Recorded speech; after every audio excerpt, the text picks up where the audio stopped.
Parlons de santé maintenant. Chaque année, si on prend l'année 2017, 2800 Canadiennes ont reçu un diagnostic de cancer de l'ovaire. 1800 en sont décédés. C'est la 5e cause de décès en Amérique du Nord. Et là, il y a des chercheurs chez nous, au centre hospitalier de l'Université de Montréal, au centre de recherche, qui ont réussi à mettre au point une combinaison thérapeutique qui est très prometteuse. On va en parler avec Francis Rodier, qui est chercheur au centre de recherche du CHUM. Bonjour, M. Rodier.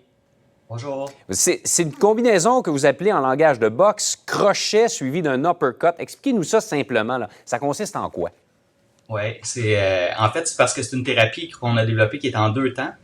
Fait que c'est un peu comme le principe crochet-uppercut.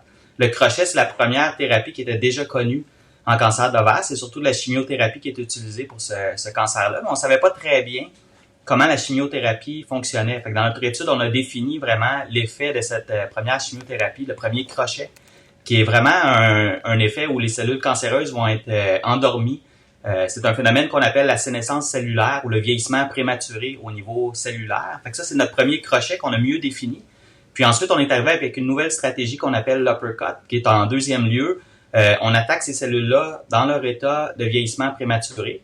Il y a des drogues qu'on appelle des agents sénolytiques, qui sont des drogues qui sont développées spécialement pour éliminer les cellules vieillissantes. Fait que là, on a un peu utilisé cette stratégie-là qui était dans un autre domaine de la santé pour la rapporter au niveau du traitement anticancéreux. Fait que si on résume rapidement, le crochet, c'est la thérapie traditionnelle de chimiothérapie et l'uppercut, ce serait une stratégie pour éliminer les cellules qui sont maintenant dans un nouvel état suite à la première chimiothérapie. Je sais qu'il y a des volontaires, des femmes qui ont consenti à participer à cette recherche-là. Quels ont été les résultats, en tout cas jusqu'ici, pour ce qu'on en connaît? Bien, pour l'instant, ce qu'on a fait ici au biobanque, on a au CHUM, on a une biobanque de tissus de cancer de l'ovaire. C'est tous des patients qui ont consenti à participer à la recherche. La biobanque a été fortement supportée par l'Institut du cancer de Montréal, ici au CHUM. Et dans cette biobanque-là, on a des tissus qui proviennent directement des tumeurs de patients. Donc, on a pris les cellules de ces tissus-là, on les a mis en culture, puis ça nous a permis de faire les tests, effectivement, pour démontrer l'efficacité, finalement, de cette nouvelle stratégie-là. Et là, on va le tester en temps réel à partir des prochaines années sur des patientes. Oui. Là, ce qu'on a fait, c'est qu'on a utilisé des modèles précliniques. Donc, ça, c'est des modèles où on va traiter directement des tumeurs. Là, on sort du niveau cellulaire, on s'en va au niveau d'un tissu tumoral. Ça a très bien fonctionné, mais encore une fois, c'était pas fait chez l'humain.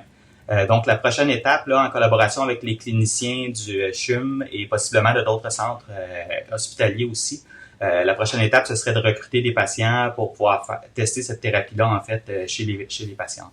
Et on parle du cancer de l'ovaire, mais également du cancer du sein triple négatif. Ça, c'est quoi le cancer du sein triple négatif? C'est un des cancers du sein les plus agressifs parce qu'il y a plusieurs médecines personnalisées qui permettent d'attaquer le cancer du sein. Puis ces médecines personnalisées, là, en fait, ont besoin d'avoir un marqueur qui est présent chez les cellules cancéreuses, cancer du sein. Donc, quand on parle de sein triple négatif, tous les marqueurs sont absents. Il n'y a aucune chimiothérapie personnalisée qui fonctionne. Fait qu'on est obligé d'aller un petit peu avec des approches non spécifiques à spectre très large. La stratégie qu'on a découverte fonctionne très bien pour améliorer, encore une fois, l'efficacité des chimiothérapies non spécifiques, mais dans le contexte du cancer du sein triple négatif. Alors, c'est vraiment porteur d'espoir. On va surveiller de très près l'évolution de tout ça, mais disons que c'est une bonne nouvelle ce matin. Merci beaucoup de nous en avoir parlé. Ouais. Merci, de rien. Bonne journée. Au revoir.